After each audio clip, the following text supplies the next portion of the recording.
Жуан ішек, немесе кейбір жерлерде тоқ ішек. Латынша атауы intestinum crassum, грекше атауы колон, қабыну калит. Жуан ішек ас қорыту жүйесінің соңғы бөлімі. Астың қорыту процесі аяқталып тоқтайды да, су менен тұздар қанға сіңіріліп, біздің химусымыз қоюланып, нәжіске айналады. Жуан ішектің келесі қызметтерінің бірі нәжісті сыртқа шығарып, дефекация процесін жүзеге асырады. Жуан ішек бізде бірнеше бөлімдерден тұрады. Бұл соқыр ішек бөлімі, цекум деп аталатын және құрт тәрізді өсімсінен, өрлеуші жектік ішектен, колон асценденс, көлденең жектік ішектен, колон трансверсум, төмендеуші жектік ішектен, колон десценденс, сигма тәрізді ішектен, колон сигмоидеум, және тік ішектен ректумнан тұрады. Жуан ішектің бұл плакаттан енді жақындап көретін болсақ, қабырғасының құрылысын, ол да түтікті мүше. Әрбір түтікті мүше бізде түзіледі екен неден? Конечно, үш қабаттан. Ішкісі шырышты, ортаңғысы бұлшықетті, сыртынан қаптап тұрған сірлі қабаттарды. Жуан ішектің шырышты қабатын қарайтын болсақ, бұл да цилиндрлі эпителийден түзіліп, қатпарлар түседі екен. Бірақ жіңішке ішектегіндей бүрлер болмайды екен. Бұл жерден қандай қатпар көреміз десектер? Яғни бұл жерде жарты ай тәріздес қатпарды көреді екенбіз. Және жуан ішектің шырышты қабатында, яғни соқыр ішек бөлімінде біз илиоцикалды тесікті көреміз. Яғни мықын жуан ішек, соқыр ішектік тесікті. И сосын құрт тәрізді өсіндіге керетін тағы да тесікті көреді екенбіз. Енді бұның шырышты қабатындағы қатпарларда арнайы суды сіңіруге арналған тұздар менен құрылымдар болады екен. Бұның бұлшықетті қабатына келетін болсақ, негізінен барлық ішектерде бұлшықетті қабаты бойлық және сақина тәрізді дөңгеленген бұлшықеттерден тұрады. Бұда да дөңгеленген бұлшықеттерді көреміз.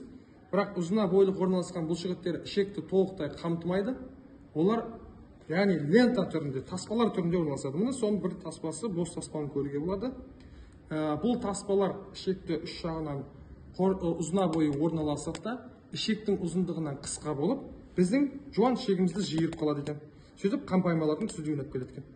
Мына қампаймаларды біз гаусстарлар деп атаймыз. Әрбір қампайманың ішінде бірден үшке шейін жарты ай тәріздес қатпарлар және қатпарларда жайғасқан суды тұзды сіңіруге арналған құрылымдар болады екен. Жуан ішектің келесі соңғы бөлімі бұл тік ішек деп аталады. Латынша ректум. Біздің тік ішегіміз орналасады кіші жамбас астауында жайғасып, ер адамдар мен әйел адамдарда артқы жағынан 8 көзбен жанасса, алдыңғы жағынан ер адамдарда қуықпен, ал әйел адамдарда жатыр және қанатпен жанасады екен. Тік ішектің негізгі бөліміне келетін болсақ, бұның кеңейген ампулярлық бөлімі бар, және анальдық өзек аймағы бар екен. Және анальдық өзек бізге сыртқы ортаменен анальдық тесік арқылы, яғни анустың көмегімен байланысады екен. Ампулалық бөлігі ампула ректе дейміз, ал анальдық өзекті анализ каналис деп атаймыз. Бізде тік ішектің шырышты қабаты қатпарлар түзеді, яғни анальдық өзек аймағында. Ол қатпарлар көлденең және ұзына бойлық орналасады. Ол қатпарлардың астында, яғни шырышты қабаттың астында өте жақсы жетілген веноздық өрім болады. Ол веноздық өрімдердің қанға толып сыртқа шығуын біз геморрой деп атаймыз. Олардың білудің медициналық маңызы өте зор. Яғни бізде мысалы кішкентай балалар дәрілік препараттарды ішпеген кезде, яғни нелер жібереміз? Балауыздар, яғни свечалар жібереміз. Свечалар тік ішекке түсіп, тік ішектегі температурамен еріп, шырышты қабаттың астында орналасқан веналық тамырларға, яғни қанға сіңіріліп, ертең фармакологияда осын пайдаланасыңдар дейді.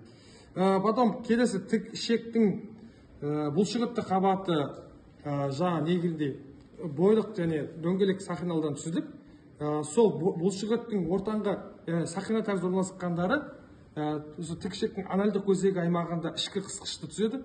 Бұл еріксіз қысқыш болып табылады. Ал тік ішектің сыртқы ерікті қысқышын бұл жамбас астауының яғни көкетін түзетін бұлшықеттер, яғни қаңқалық бұлшықеттер түседі, ол ерікті қысқыш болып табылады. Потом сыртынан біздің тік ішегіміз жоғары жағынан сірлі қабатпен, ал төменгі жағында адвентициялық қабатпен қапталған болып келеді.